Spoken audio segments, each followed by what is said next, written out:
Did you know that the chances of an average man getting a match on Tinder is just 0.6%? That means for an average of 167 swipes, the average guy will get one single match.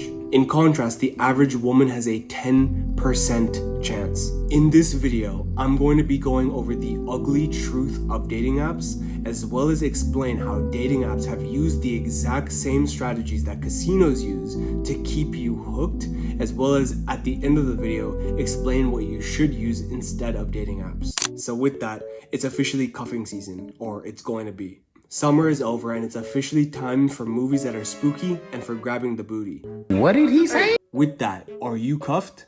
Do you have someone to go to pumpkin patches with, drink apple cider with, make some cookies with?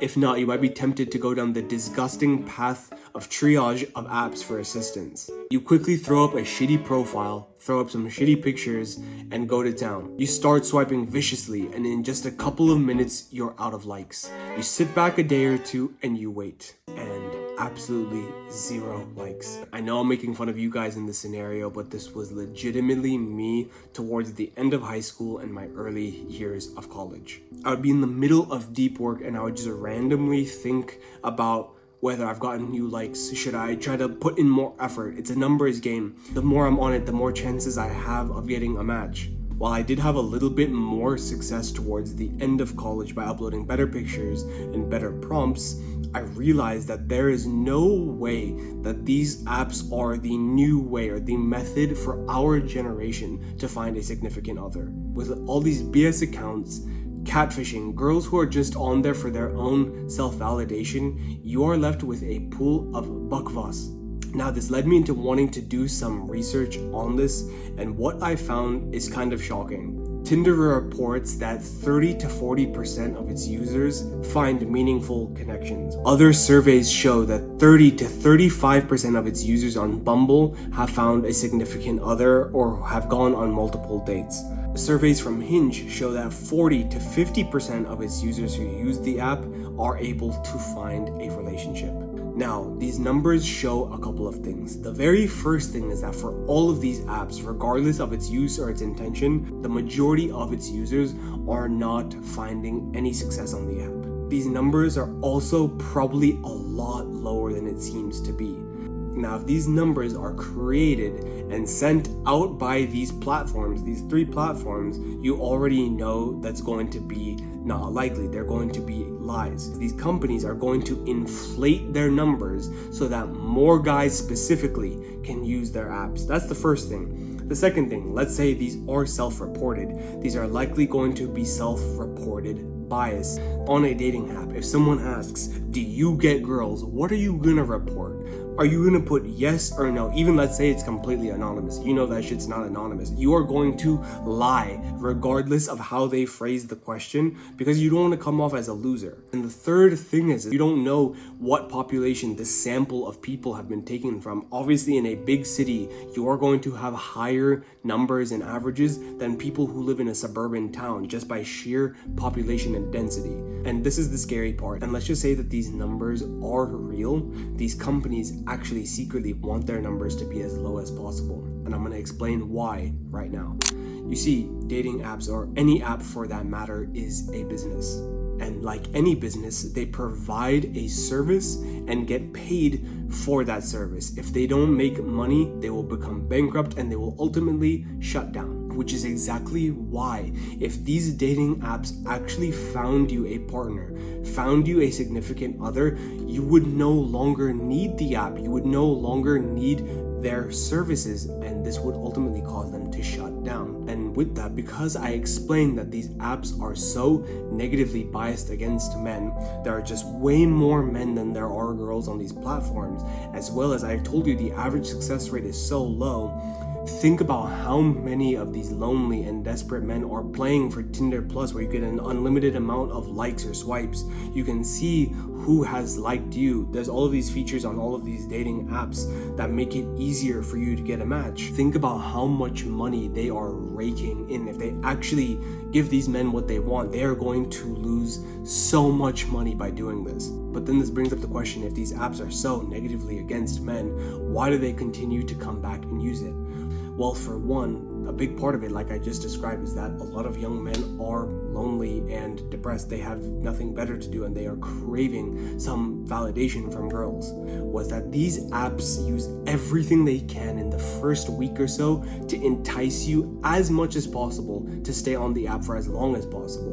What they will do is they will show you the absolute best people on the app, say for 3, 4, even maybe 7 days. But after that week is over, they will show you a completely different set of people. And then I slowly realized, whoa, the people that were first showed to me are a lot different than the people that have been showed to me after the first week. And I know a lot of you watching can probably relate to this. In the same way, casinos will let you win the first couple of rounds, make you think that you're doing well, so you keep playing.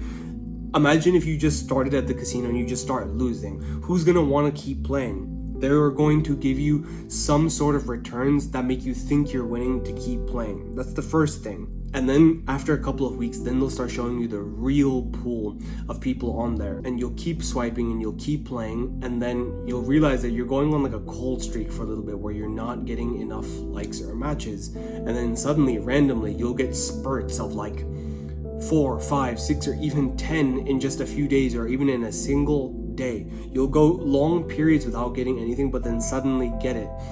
This is how they continue to make money for a certain period of time, let you win all at once to get you all stimulated and excited so that you keep playing. They will let you win just enough so that you don't lose the motivation to keep playing. And casinos do the exact same thing. If you're just losing all the time, unless you're just a complete gambling addict, no one is going to keep playing. But let's say that you automatically just start winning, then you're excited and you're going to be motivated to keep playing the game. But here's the real catch, and this is where things get a little bit scary.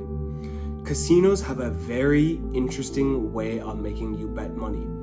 The way that the odds are set up, or the way that the games are set up, betting a couple of dollars, betting $10, $20 just doesn't make sense because there's so much risk involved, right? So that even if you win that round and you get a little bit of return, it doesn't even feel like you really won, right? You went through so much risk for a decent reward. They make you believe that in order to win big, you need to bet big. People go into the casino betting hundreds, if not thousands of dollars, which is really stupid. But the reason that they do this is because the outcome, if they do hit, is going to be huge. These dating apps use the exact same strategy, making you think that if you pay for Tinder Plus, if you pay for these subscriptions that significantly improve your chances, there's even features that allow your profile to be seen by 10 times the amount of viewers. Imagine how lucrative this is for them. Imagine for the lonely and desperate guy who thinks that if my account is going to be shown to that many more people, I have that many more chances of getting a match. And it's the same thing that these casinos do, that the more money I bet, the more that I'll earn. So now that I've completely exposed how bad this industry is and how it's completely rigged, let me explain to you what you should do instead. With the entire world and practically everyone going online, you should do the opposite. Instead of 70 or 80% of your time just scrolling on a phone, being online, you need to spend that time doing real in-person stuff. Cold approach isn't for everyone, and I completely get that. Focus on forming warmer connections, and this just goes for making friends as well. Join teams, join clubs, join activities. Just at the very least, go for walks outside, go on hikes, even if it's by yourself, and try to meet people this way through common activities. Over time, by joining a new club, a new instrument class, a language class, just by doing something like this over and over and over again, you are going to meet the same people repeatedly.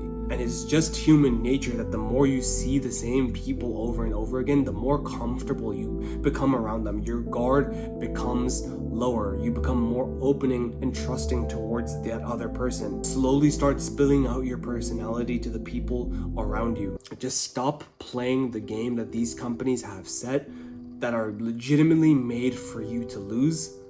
Remember, this game only exists and they can only win as long as you, the user, play their game. They are only as good as the money that you give to them. You give them the power by staying there. But I hope you got a ton of value from this video, and if you did, I wish you all the utmost success because there's plenty